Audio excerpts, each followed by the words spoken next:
ألم تر إلى الذين أوتوا نصيبا من الكتاب يدعون إلى كتاب الله. السلام عليكم ورحمة الله تعالى وبركاته.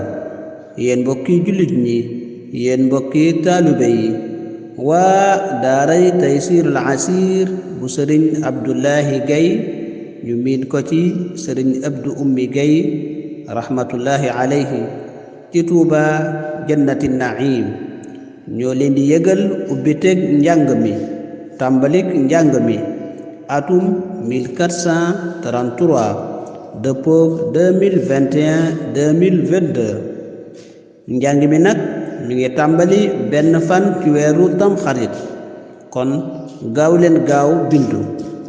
di fàttali mbokk yi ni leen daara ji nag daaray xam-xam la, xam-xamu lislaam, xam-xamu diine, njàngum majlis ñu teg ko ci ay programme yu leer, ay yoon yu mucc ayib, def ko ci ay kalaas.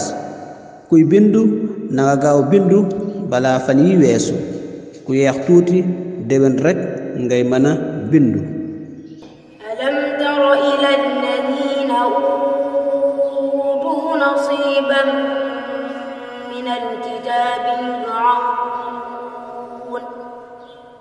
يدعون إلى كتاب